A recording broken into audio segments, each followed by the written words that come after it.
bincang. Terima kasih Datuk Pengerusi. Peluang ini saya mulakan dengan memetik butiran 95000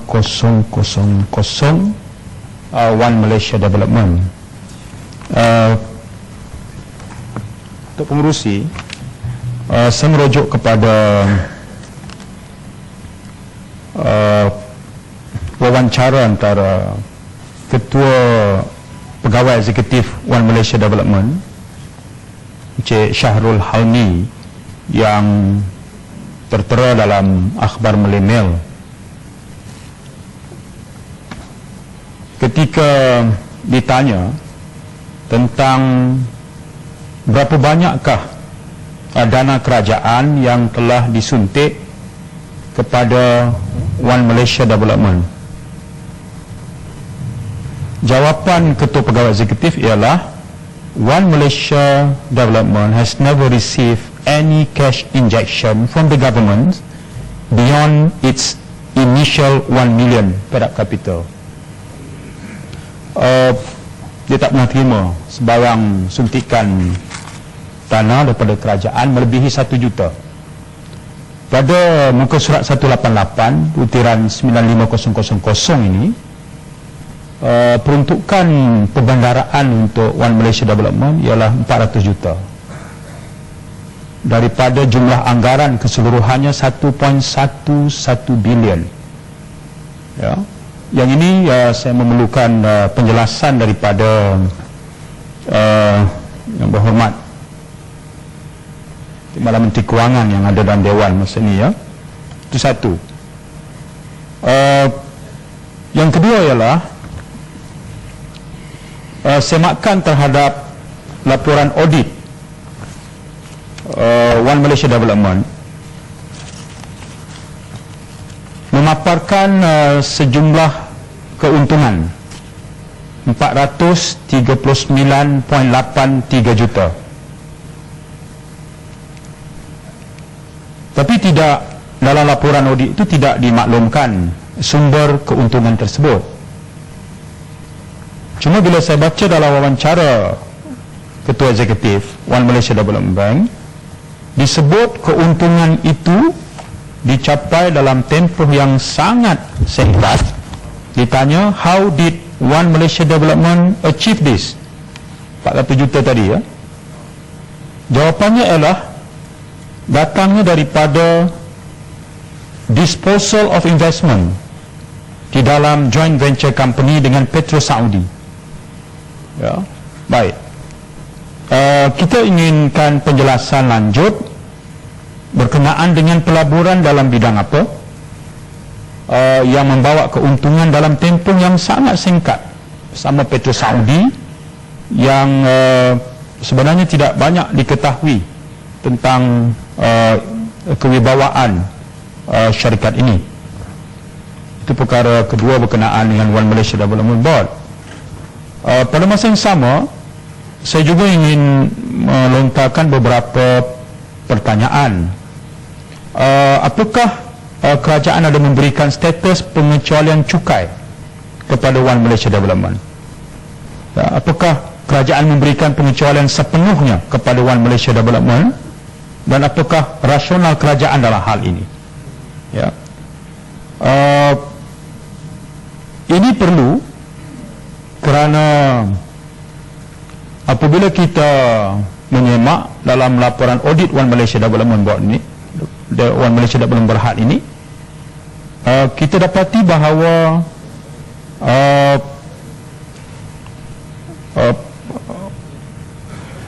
pelaburannya di dalam beberapa sektor itu tidak banyak diketahui dari sudut aktivitinya. Pada ketika perbandaraan memperuntukkan dana yang cukup besar, sudah tentulah laporan audit yang dibuat terhadap akaun One Malaysia Development Berhad itu tidak menceritakan sepenuhnya. Jadi saya percaya Timbalan Menteri, sahabat saya dari Bacok, boleh membantu Dewan dalam memberikan penjelasan ini. Boleh minta penjelasan? Boleh. Terima kasih, Berhormat Macang. Saya tertarik dengan fakta tadi. Cuma saya nak tanya Macang, dalam laporan ini juga, dalam anggaran belanjawan juga ada dengan jelas dinyatakan peruntukan yang bakal diberi pada tahun hadapan, iaitu 2013. Juga angka yang sama, itu 400 juta. Peruntukan 800 juta yang terbaru itu dipecahkan secara jelas untuk satu tahun 2012 dan juga 2013 dalam angka yang sama, menjadikan peruntukan 800,000, dan makanya angka 1.11 bilion itu adalah yang telah pun diperuntukkan dengan khusus untuk satu jangka masa sekurang-kurangnya 3 tahun.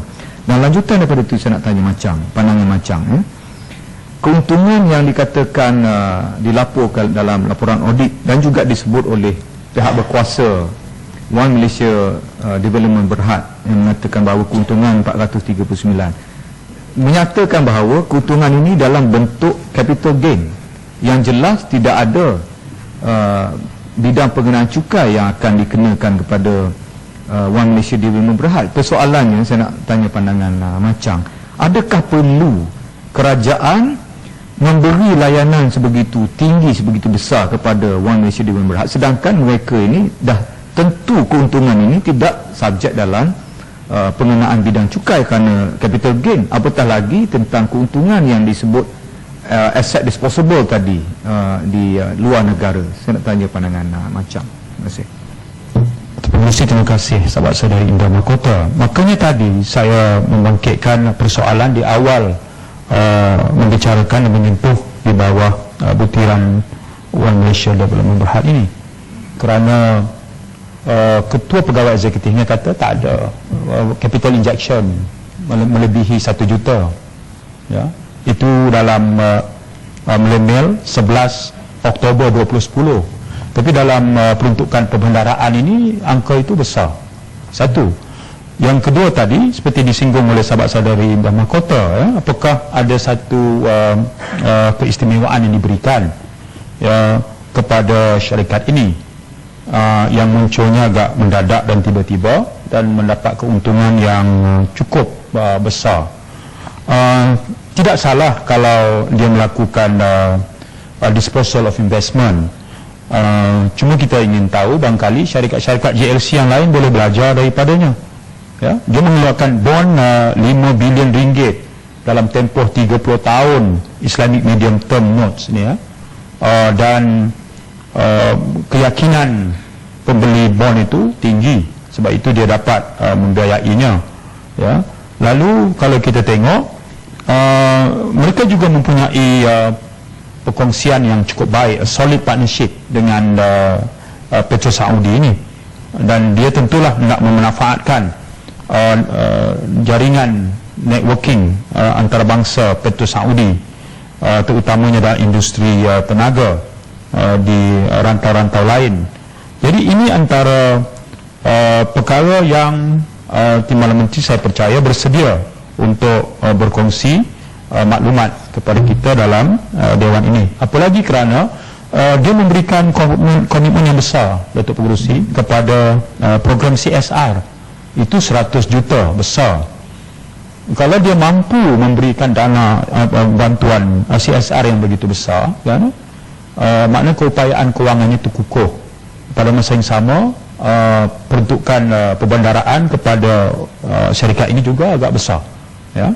Kalau tahun ini 400 juta, CSR dia 100 juta. CSR itu mewakili 25%, tinggi itu, ya. Lain-lain syarikat 5% pun dah cukup besar. Perkara kedua, Datuk Pengerusi, ialah butiran 030-200 di bawah subtopik pelaburan, Menteri Kewangan diperbadankan penswastaan.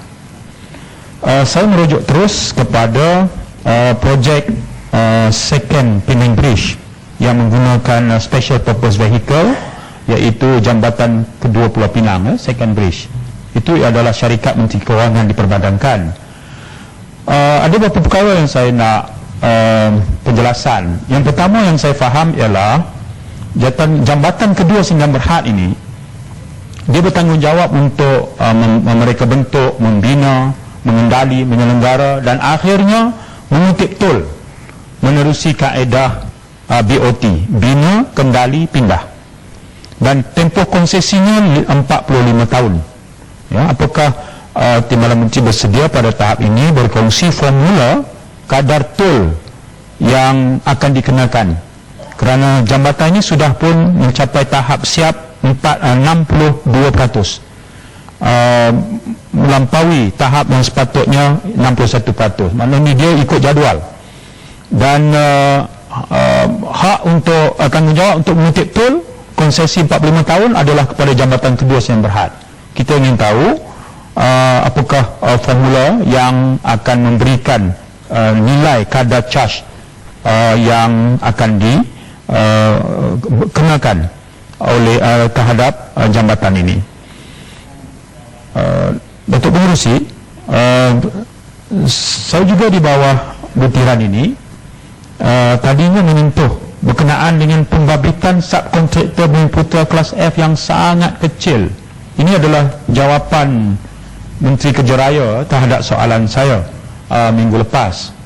Subkontraktor kelas F itu nilai kerjanya cuma 1.5 juta.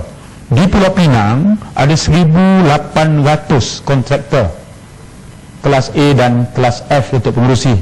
Kalau kelas F ni cuma 6 dan 1.5 juta saja nilai projek, daripada projek sebesar 4 bilion lebih ini, saya fikir ada satu yang tak kena di sini, yang memerlukan penjelasan yang lebih bertanggungjawab daripada pihak kerajaan. Yang terakhir, Datuk Pengerusi, adalah butiran 021000, iaitu IWK. Datuk Pengerusi, saya merujuk kepada Bengkel Plan Strategik Industri Perkhidmatan Pembetungan Negara 29 Mac 2011. Saya telah membaca dapatan daripada Bengkel Plan Strategik tersebut, yang antaranya mengandungi dua cadangan utama. Yang pertama, nak dijenamakan semula IWK dengan menubuhkan sebuah syarikat baru yang diberi nama NASCOM untuk mengambil alih IWK. Yang kedua ialah menggabungkan semua badan yang bertanggungjawab mengurus industri kumbahan, termasuk Jabatan Perkhidmatan Pembentungan dalam syarikat baru tersebut. Ada dua isu di sini. Yang pertama ialah Jabatan Pembentungan Negara ini adalah jabatan yang mainkan peranan penting untuk menyemak prestasi dan sebagai fungsi check and balance, timbang tara. Kalau sekiranya jabatan ini ditiadakan, sedangkan workforce-nya cuma 197 orang berbanding dengan IWK yang hampir 10,000, dan kerajaan telah pun menggunakan dana rakyat sejumlah 1.2 bilion untuk menyelamatkan syarikat ini. Dalam peruntukan IWK tahun ini, perbendaraan memperuntukkan 225 juta.